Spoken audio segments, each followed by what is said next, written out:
Welcome to another live episode of Halftime Adjustments. It's your host, Eddie Arnell, my man G Witt, Mr. J. Lou. Tighten up, baby.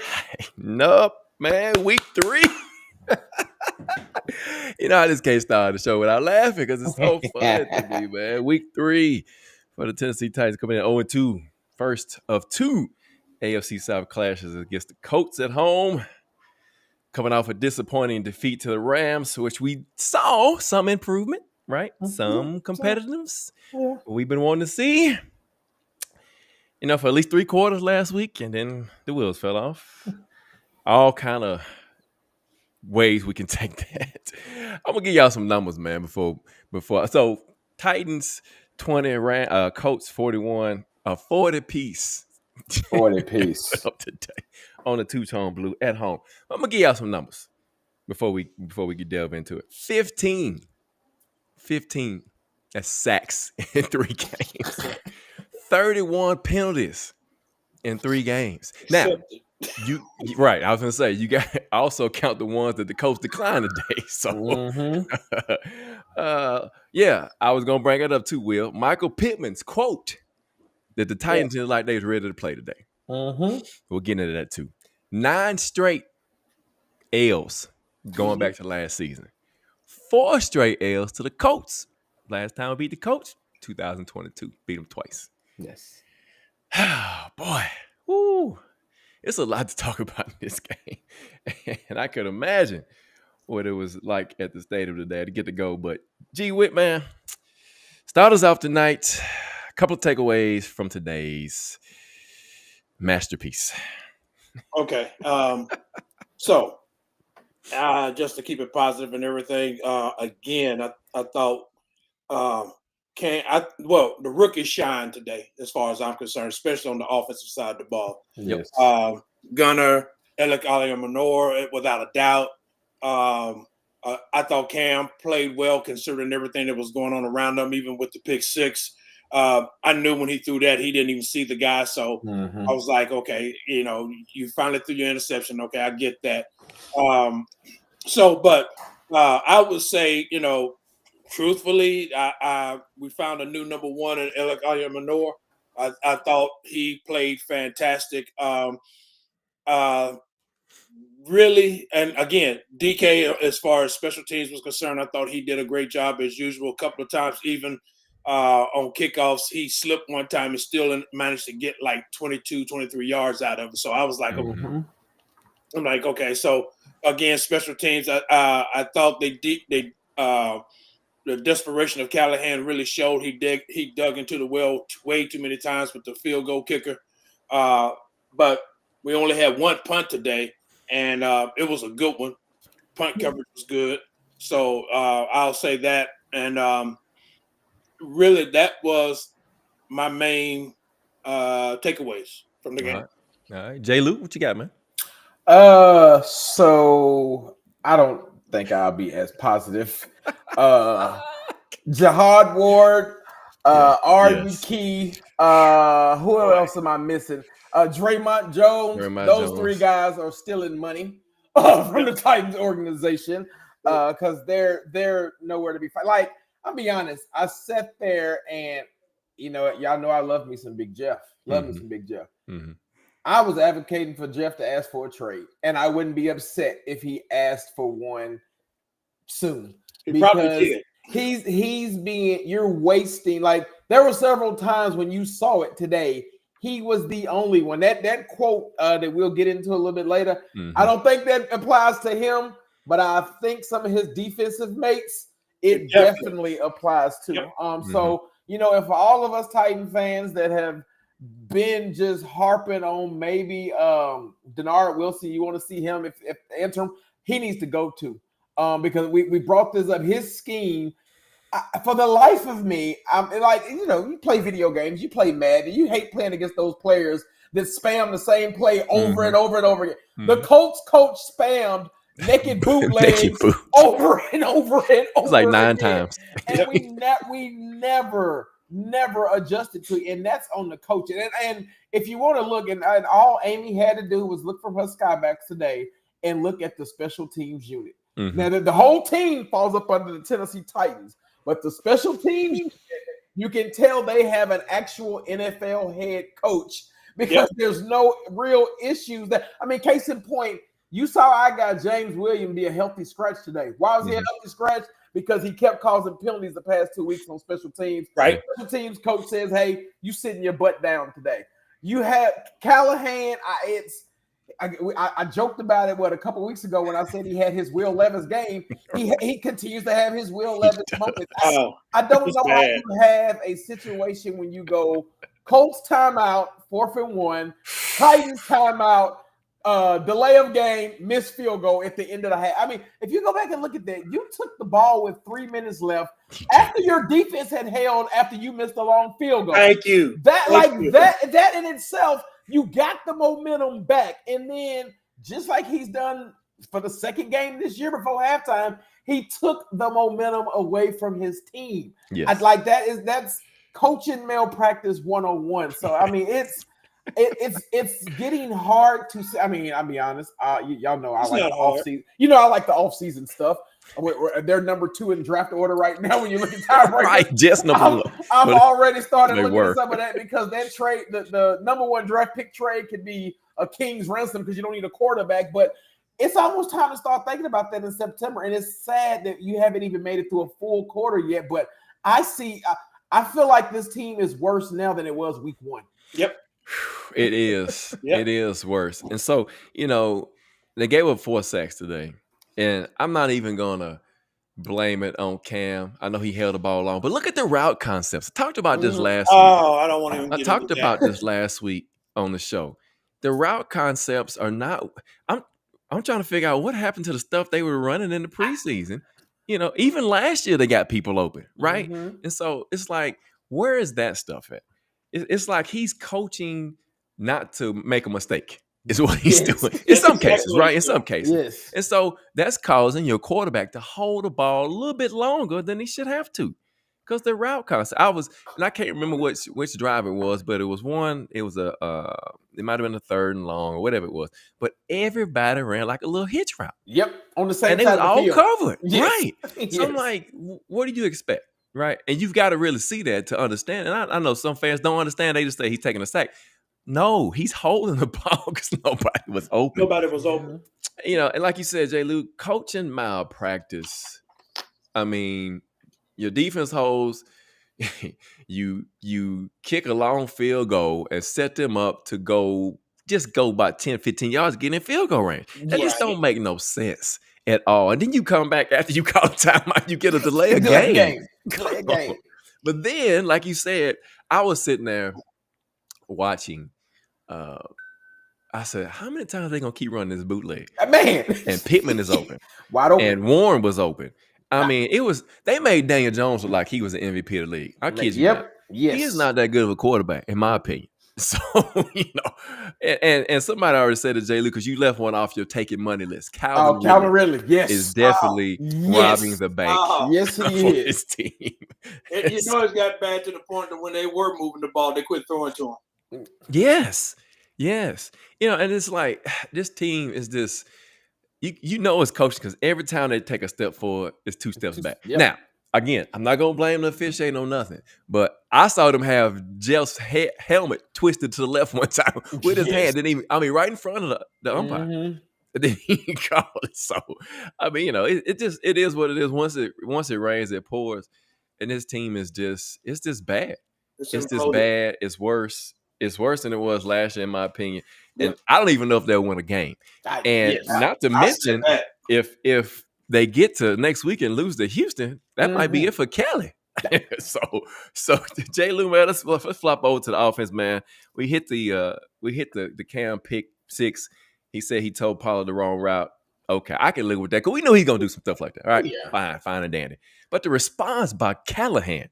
Yeah, you drove down and got 3, man, but you could have got 7. But go ahead, man. Go ahead, talk to me. So, again, I thought that it's just the play call. Again, everybody in my section today, we all knew the first play of the game was going to be a run. We all knew it. When we took the ball, when we won the toss and took the ball, I said, we're only taking the ball to go 3 and out. And, it was a pick 6, but that's still 3 and out. you like what you see. He did get. I like DK. I think DK is phenomenal, especially as a return man. Yes. You've got to stop scheming him up for run plays because they're keying in on So those obvious. now.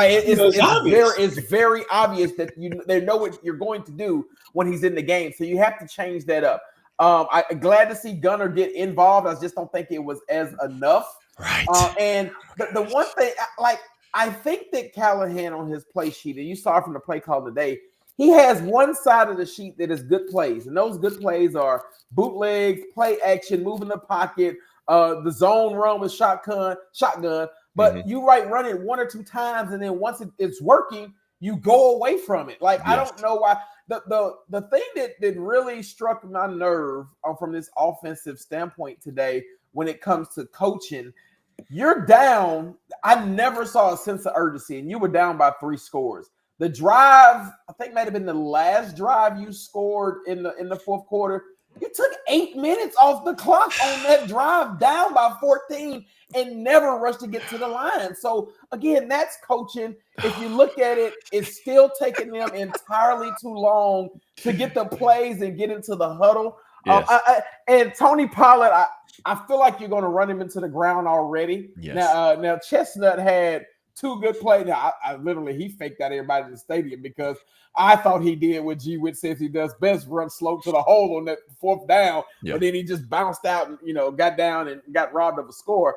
But I guess the positives from the offense would be like G. Witt said in his beginning is you like to see the rookies. Alec Ayermanor can play in this league. He can. And he's going – and the 7 targets that went to Ridley today, which was double the most of anybody else, that's got to flip and start going towards Alec, DK, and even Gunner's role. And to that point, even the garbage time king himself, Chig, I think you got to find a way to get him involved a little earlier in the game. Now, he had a bad drop on one of them that had some zip in it earlier today. But offensive line-wise, I thought they did okay. I mean, you wasn't going against world beaters, but you was without your right side of the line. But it's very hard for Cam to get going when you've got pressure right in his face. And the best way to do that, again, is to move him. Right. And my last thing about the offense, all Callahan had to do today was look across the field and maybe learn how to run screenplays. Because we still yet to run successful screen. Like, I don't even blame who's our center, Lord Cushenberry, for the illegal man downfield. Yeah, he was doing what he was supposed to do. Yep. But the rush got there the rush got there too quick, and plus he read it. He read it, and the rush got there so fast, and it was a terrible screen design. So we still have yet to figure out how to help this offense against a good pass rush because we can't run screenplays. 2 things, G. When I'll let you go. So for you to be behind, and like you said, when they were going no huddle, they was moving the ball. Yes. This is the first time I've heard a commentator really talk bad about a coaching staff. And they did. But to dominate the time possession in the second half when you were down, that's unacceptable. Yes. That's unacceptable. Yes. The other thing was, here, you talk about Ridley, 8 of 21 on targets. That means he's only caught 8 balls out of 21 opportunities. You know what I'm saying? So you tell me. but G, go ahead, man. No. I mean, you guys hit it all on the head. But in all honesty, and looking at it from the offensive side of the ball, like I said earlier, I thought the rookies played well. Really, and Callahan, there should be a Mayflower truck at his house tonight. No ifs, ands, or buts about it, especially the way you ended up the second half, because your defense, and without a doubt, your defense quit on you. Mm-hmm. Your defense quit. And I'm just going to call it like it is. They quit. They like, because I know, put like this, your defense quit. And because of all the boos you got going in at halftime, even after you finished making that stupid comment to the sideline reporter, you got booed again. You decide you're going to come out and after your defense gives up a score real quick, and now they gave up 10 points. 10 points. Real quick. Yep. So now you're down by 21. So then, as you guys said, you go hurry up. You went hurry up and you were moving the ball fine and you were wearing them out because they put like this. They were playing their normal defense and they got to the point to where we got to blitz them. And even when blitzing them, Cam was killing them. I'm like, and then they get in the huddle. I'm like, so we know we got the quarterback. We know we got young receivers who can get the ball. Even Van Jefferson was catching the ball. Yes. You know, so I can't understand from a coaching standpoint how you can see that and not understand that to help your offensive line out and to help your young quarterback out, why you're not doing hurry up for a full game. It just doesn't make sense. It doesn't make any sense at all. And again, you're watching it. That sequence at the end of the first half was just just call it what it is. It was just stupid. It was just flat out stupid. Crazy, and it just goes to show really that Callahan is not an NFL head coach and he's not an offensive coordinator. He needs to go back to doing what he did when he was with Cincinnati, and that's quarterback development. Because that he's good at, because you can see that in Cam. You know, quiet as kept, as bad as the team has played, Cam has still played fairly solid for a rookie season. You give him a decent, put like this, you give him a decent offensive line. I'm not even talking about a top notch, a decent offensive line play and good receiver play with a solid running game, he'd be killing the league. You know what? I think if you give him a better play caller, play design. I'm saying the whole thing. I mean, because obviously what you see, what I'm saying about Cam is that Cam's a baller, but he's got a guy who's pretending to be a head coach, and he is actually. I said this walking out of the stadium. He has supplanted Ken Whisenhunt as the worst coach in Titans history. Fact, without a doubt. It's not even close. It's not even close. No doubt. I said Ken Whisenhunt at least do a little something. And this is what some people forget.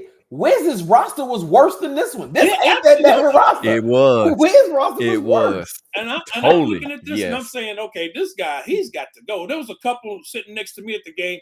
They were from the UK, and I had to apologize. I said, I'm sorry you guys came here and saw this travesty of football. And all they could say was, no, thank you for the commentary. At least we understood what was going on. And I'm like, you get, okay, like you said, you tried a long field goal, which was stupid in the first place. Now, I'm sorry, 64-yard field goal outdoors is just stupid. You ain't in Denver. No. So, you know, you punt the ball there, pin them deep, and let your defense, because remember, your defense did do something that the Colts hadn't done all season. They made them punt. Right. So, you know, your defense got a little momentum going, even though they're not playing great. So, you 64-yard field goal, you miss it, you give them the ball on a short field, your defense stands up, holds them to a field goal, they miss it. The equivalent of an interception that you got in the previous game. You automatically are just thinking field goal. Field goal. 3 points. That's all he was thinking. That's all he was thinking. That's all. I'm like, dude, throw the ball, and then on top of that, you get to a 4th and 1. You're going to line up to go for it, which I had no problem with. I really had no problem with doing that. Do it. It was a short one. It was on like half a yard or something like that. So, you something go for it. But then they call a timeout, and you change your mind. We're going to kick a 57-yard field goal. Get out there. You call a timeout. You send your field goal unit. They go back out. They go out there. And because, quote unquote, the kicking ball wasn't in or whatever the case may be, you get a delay of game. So now you decide you're going to try a 62-yard field goal.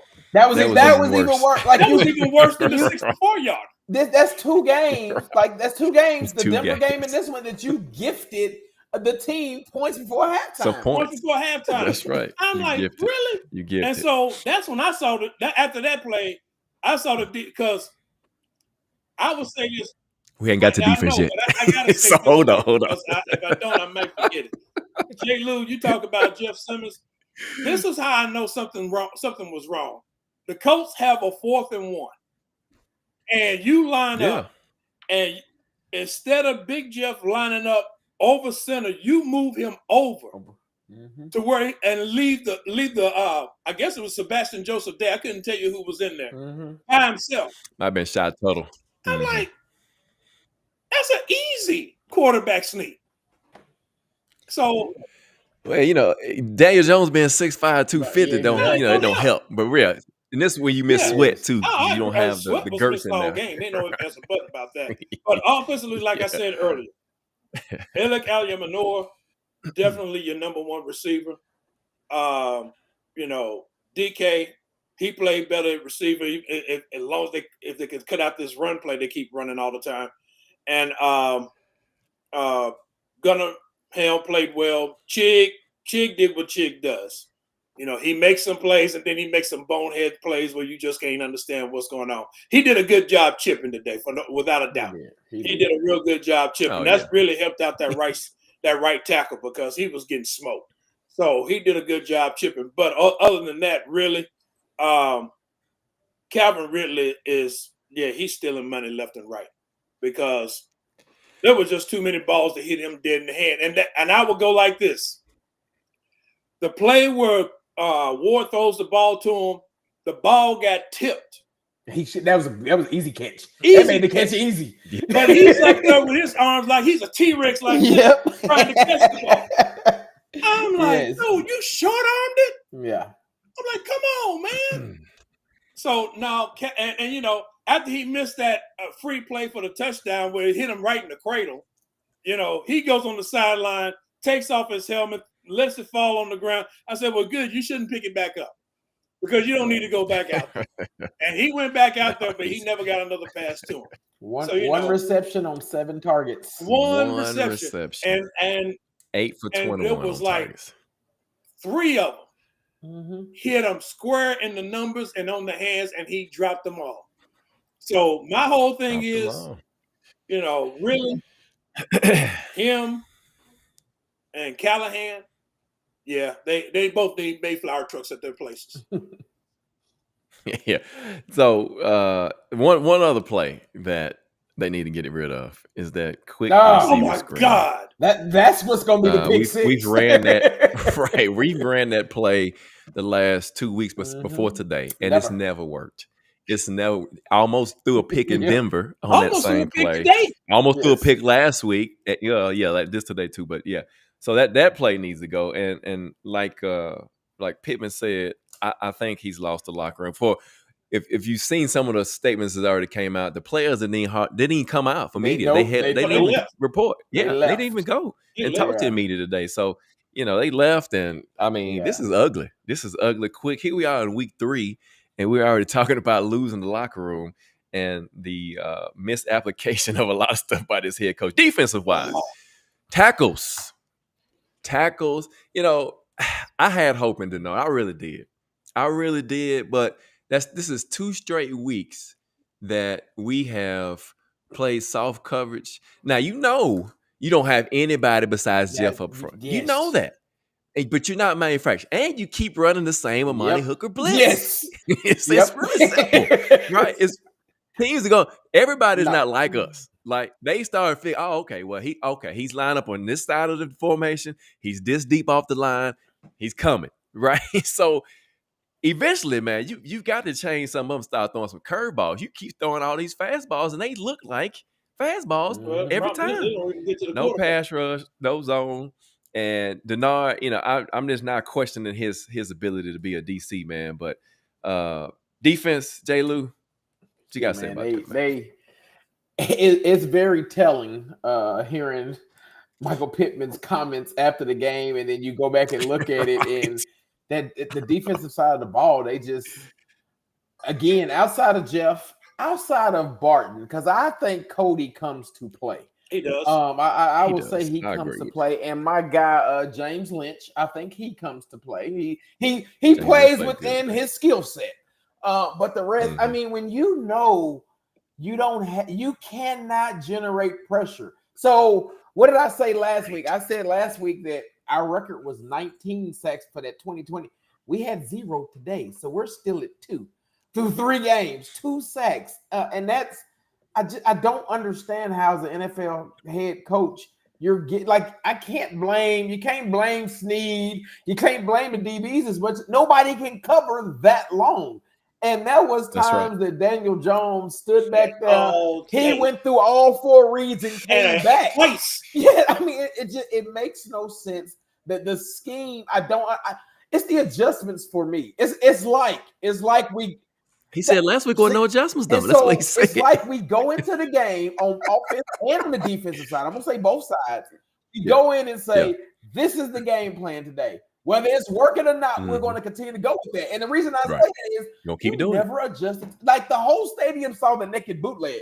The whole stadium saw the naked bootleg the entire game. And you never once made an adjustment to it. You had Femi and all your DNs just out there on the island looking lost because they're crashing down. Daniel Jones just roll. He had time to roll out and square up every single time. I mean, they were getting 8-9 yards a pop on that. So it's just defense. It just you saw some shades of the old Titans DBs when you talk about soft coverage, because there were several times that the quick slant for 4 yards was there, and they were taking it. Like the Colts knew exactly what the Titans were going to do, and the Titans never adjusted on defense to what the Colts was doing. And Jonathan Taylor, I mean, to his credit, I think he averaged almost 7 yards a pop. 6 yards a carry. Yeah, see, I mean, he had one long with a 46, 3 touchdowns. I mean, he's 102. If you hold him to 102, a good running back like that, you're okay. Maybe if I get him on 25 carries or something. No, he had on 17.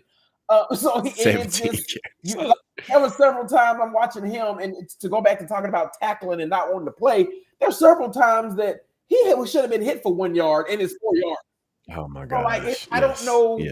Yeah, I don't know what it was on that defensive side of the ball today that just made them look like that. But again, it's outside of Jeff and Cody, nobody on that defensive side of the ball looked like they wanted to be out there playing today. And Arden Key and Ward and Jones, at this point, I'd rather you just release them and let's just play call up somebody off the practice squad. Yeah, just let them go.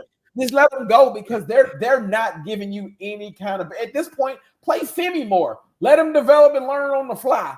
A couple of times they took Femi out, and I was up there screaming, put him back in. But he's not learning nothing from these guys. Let him figure it out. But we've got to. I don't know what's going on the defense side of the ball, because you're right. This is 2 games in a row. You had one good game against Denver. The last two, you collapsed in the third, fourth quarter last week, and then this week you was terrible from the beginning.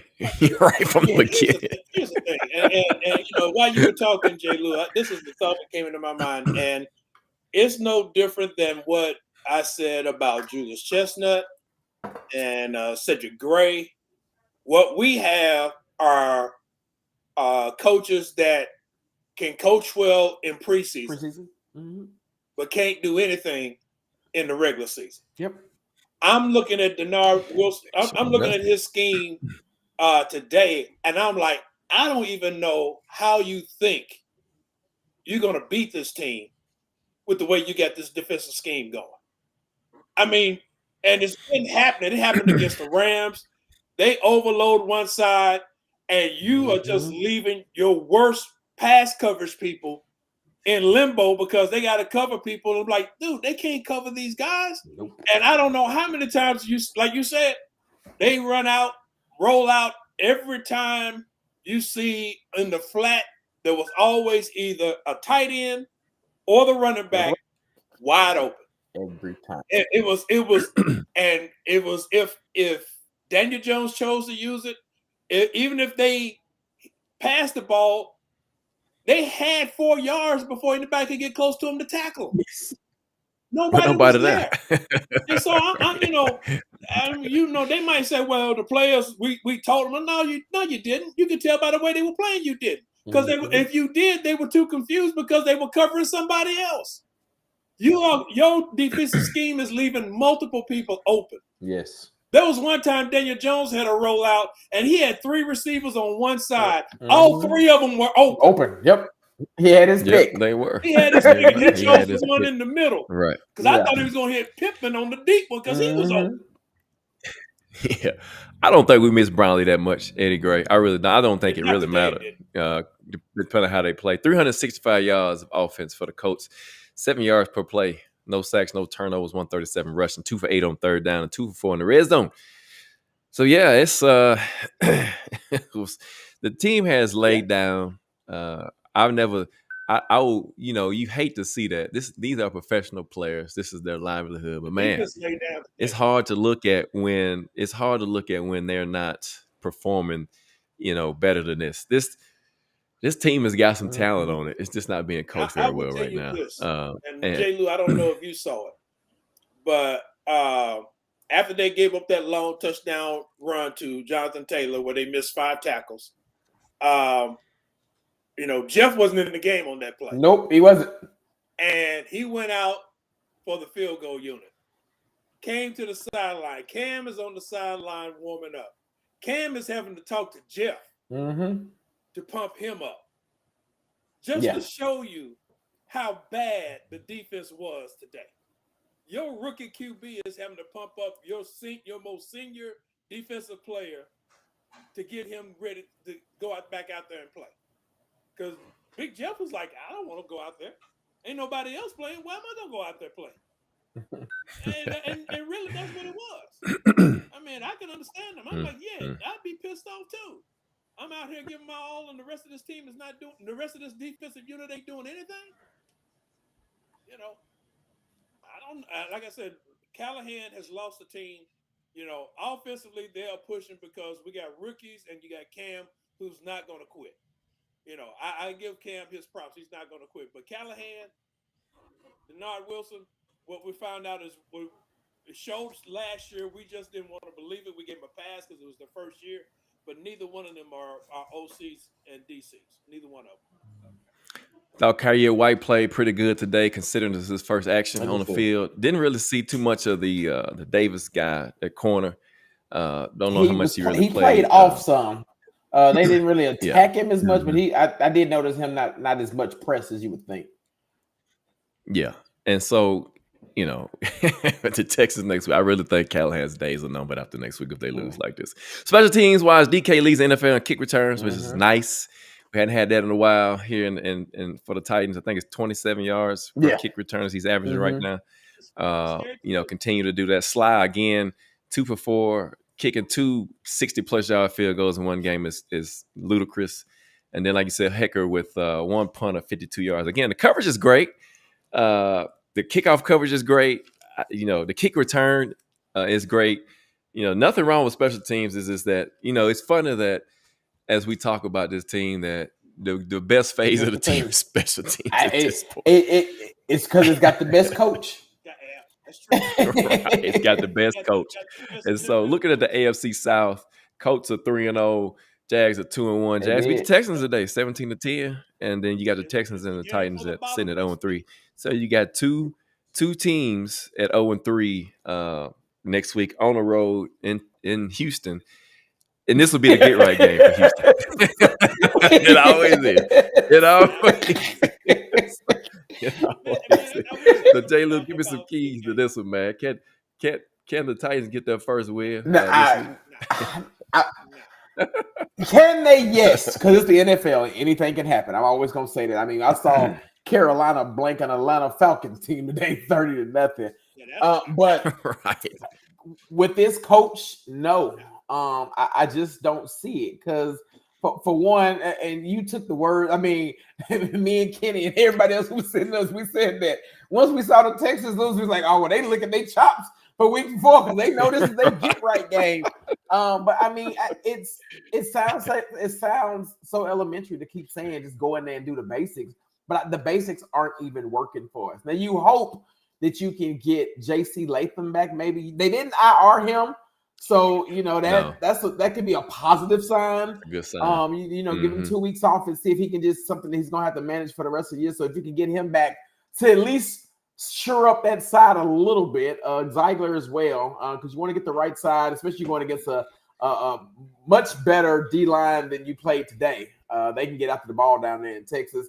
It probably will have what's their quarterback name? I just slipped my mind. Stroud. You don't want to let him get loose. I mean, their run game is still questionable with them missing Joe Mixon for a minute. So it's one of those games where if you go down there and actually put everything together, I feel like you have the advantage in a piece of the team that we never have said that before, and that's in special teams. Because I mean, I find it hard to believe who would have told us back in July that the Titans through 3 weeks would lead the entire NFL in starting field position. I would have said, oh, okay, we're at least 2-1. No, you're 0-3 because you're dead last almost in points. And you still can't score. You can't score. Your average starting spot is the 41-yard line and can't score. But we've got to figure out a way to. I feel like we've got to get a little bit more creative with the run game. I would like to see Cam make teams start honoring him, respecting him on the read option. Because right now, the read option, he's handing it off every single time. And if you look, there was twice today where I was like, oh, if he keeps it, he picks up first down. So I would like to see them add maybe that wrinkle into it. I want to see more shotgun, quick passes. And I get it. We know Cam's a gunslinger. He tells you that all the time. I do think today he did a better job looking for his checkdowns. You saw now the sacks, I would say he was looking to go deep, but he was sprinkling in where he was looking for checkdowns. But I would like to see them have a little bit more of a quick game. Use the quick game, the 4-yard slants, the 3-yard slants. Use that as an extension of the run game because they're keying in on Tony Pollard. And it's not very hard for me that's not an NFL coach to sit in the stands and know every time Chig or somebody's going in motion, the run's coming right behind them. So I got to figure out a way to go a little bit more creative. And then defensively, it's quite tackle. You've got to tackle to the ground. And that's something that it's sad that we're still talking about tackling 3 weeks into it with this team. You've got to find a way to generate pressure. Now, you got Stroud as a guy that he can use his legs and manipulate the pocket.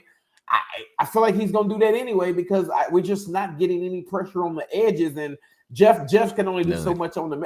Every team going forward for at least the next 3 weeks knows that they can double team Jeff and get away with it. They might even triple team him because they know there's nobody else on that D line that scares you. So you just got to go in there and find a way to muddy it up and hopefully sneak out with a victory. But I just find it hard because the wild card in all of this is the coach, and you just don't have the coach to do it. Do you think they have a talk with Callahan after the day's game? Just to see. I mean, the front office got to be. They got to be saying something. We all know that Amy hates to be embarrassed. The worst thing that happened for Callahan today, because I see somebody put it in was like, "Why did you think? What we think about Amy not speaking for Mike Keith?" I think now, granted, I think that he might have already had that and was planning to talk. But I think the booze got to her because you got to remember that halftime sequence was the last thing that she saw her team deal with coming off the field, and the crowd let Callahan have it the entire time. So to your point about having a conversation with him, I think something has to be said because there's all they kept saying was, "Look, yeah, we're gonna preach patience and we want to see improvement." You're not seeing any improvement. You're not seeing like it's zero improvement. So I think it's one of those where she gets tired of paying coaches to sit at home and get their mailbox checked. But if you don't want to, you don't want to lose the fan base. I tell you right now, the next home game is October 19th. That one will be semi-full because it's the Patriots and it's Mike Vrabel. So you'll have all these plants here. But after that, I think if this team goes into that one 0-6. That stadium will start being very empty the rest of the year. And I just think you have to make some kind of change to rejuvenate this fan base. So again, we got the quarterback, but you don't want to see them hinder his growth by him having a head coach, which I'm be honest, I'm not sure I want to call Callahan a quarterback developer now. Because he had Peyton Manning, you had Matt Stafford, you had Joe Burrow, all quality type quarterbacks anyway. We gave you Will Levis, you didn't develop him, and I'm not going to give you that much credit for Cam yet because he was the number one pick and was decent anyway way, man. So what was he really developing from that standpoint? Right. He was already balling in college, so and working with his guy that he works with. He developed a lot of those skills from him, and so yeah, man, it's just so crazy. But Go ahead, G. Witt. I was just going to really, in all honesty, I don't know about Houston. Like you said, it's a get right game for them. And Callahan's going to come back and do the same thing he did today. He's not going to change. Denard Wilson's going to do the same thing. He's not going to change. He's not going to try to manufacture pressure. Again, he fooled us in the preseason. We saw all the pressure he pulled out in the preseason, and you ain't seen any of it in the regular season at all. Again, you got players, quote unquote, veteran players who can't get the job done.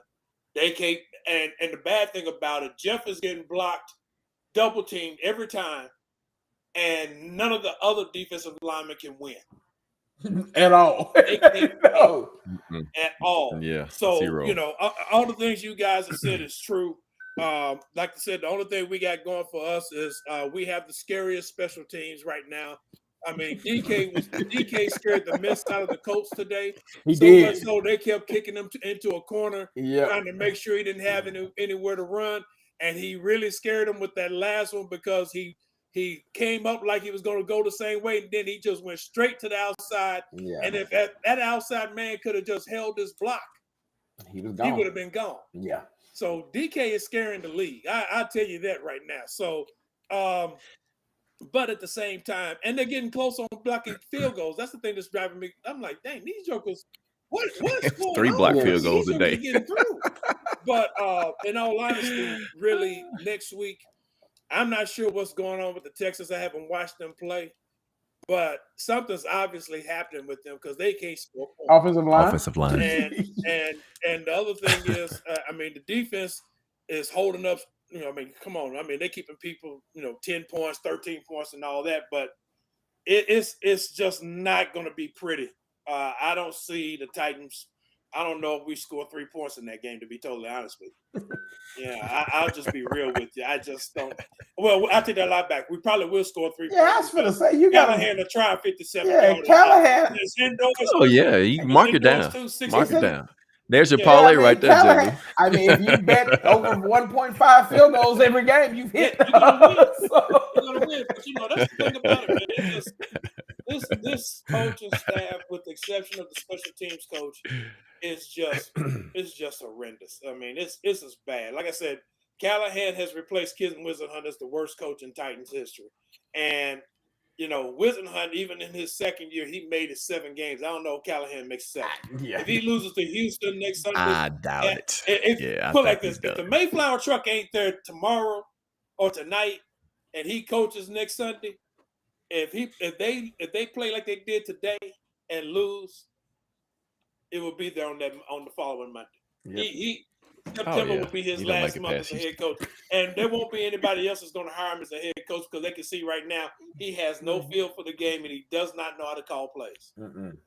I'm telling you, when a commentator says something about the scheme is bad, you know something, because most of the time those cats hadn't even played football before, so they talking about the scheme. It's got to be something wrong. So yeah, Texans, man, on the road this next Sunday coming up. 2 0-3 teams. They have a problem with the offensive line as we do, but they have a play caller that's better than ours. Apparently, they have a quarterback that's in his 3rd year that plays pretty well, and they got some weapons. And they got a defense that'll smack you in the mouth, regardless of who's out there. There is opportunity, though, with the offensive line, but it just depends on who shows up on defense. So Sweat being on IR, he'll be out for the next few weeks. Somebody got to step up. They got to do something different up front on the edge. Arden Key, like you said, he's disappeared. Somebody said it in the chat. Femi plays and run well. His pass rush is not there yet. Ward, that's a waste of a contract because he's not bringing us nothing. Jones, he's not. It's nothing. Yeah, like you said, Cody Barton and Big Jeff. That's about it on the defensive side of the ball. That's about what you got. That's horrible. Xavier Woods has played horrible the last 2 years. Let's just get that out there. Let's get that out there because he's missed tackles. He's been out of position, and even when a great play call. Don't get me wrong, a great play call, great design by Shane Steichen, but you had Daniel Jones roll out and throw it backside on Rod. They just lost the receiver. Amani Roger let him go. And then Amani didn't even get over top of him. I'm like, what was it's all kinds of stuff going on. I mean, you finally get a pass rush on Daniel Jones on the third and long play, and then you let him just squeak out and run for 27 yards. That happened all day. I'm like, come on. Roger McCreary gets back there and he just whiffs on the tackle. I'm like, dude. I mean, and that's really bad when you talk about Roger McCreary. And he's usually a sure tackler. He's missing tackles. He missed tackles all game long. And everybody now knows that you can beat him on crossing routes. Because they are cooking his lunch on crossing routes. You can beat anybody on crossing routes. You got to throw the ball. I mean, that's just the bottom line. Because if you have no pressure and you try to play man coverage and you run across, that's easy. Yep. That's Pee-wee. That's Pee-wee level football. Come on, come on, man. Yeah. So yeah. That to me, that's the scheme that they're drawing up, and they're allowing the quarterback to stay in the pocket without. Last week did it for me. Matt Stafford. You got a Matthew Stafford who don't want to run. Back? you let him stay back there all day. I mean, didn't even no. Something's got to be changed. You saw the Colts go 0 blitz. How many times today, J. Lou? Handful. Yeah, it was a bunch. Yes, I saw a bunch. It was a bunch. Hey, and I meant to say this: Tony Pollard's got to be the best blitz pickup running back in the league. He is out. He gets down and dirty and no way. He blew up a few people today. That 1-0 blitz they ran, and I can't remember who Cam hit, but it was a deep ball. He went across the formation, picked up. I mean, it was unblocked defender coming in full speed. So give Tony Pollard his credit, man. Like I said, like you said, Jay Ludo, I think they're gonna kill him. He had 16 carries today. He had 20 last week. Nobody else is getting the ball. And then his Mullins is not even on IR. So where is he at? Mims, why didn't they break him back up? I mean, so anyway, yes. Yeah, so thank y'all for joining us for another episode of Halftime Adjustment. Thank you for all the comments and the questions in the chat, man. All the support you guys have given the show. Eddie on there, J. Lou, G. Witt, Halftime Adjustment. Got the Texans next week on the road. Check us out, man. 7 p.m. next Sunday. We'll be back to talk about the game. The Tennessee Titans as they are. Right. And we'll see if Callahan survives this week, or if he gets another chance to redeem himself next Sunday. But in my opinion, I think he's gone if he has another ugly showing next Sunday. I don't even think he comes back from Houston. So Amy will probably leave him down there somewhere. But thank y'all again, man, for joining us. Check us out next week. Halftime Adjustments, Eddie on there, J. Lou, G. Witt. We out here, man. Peace.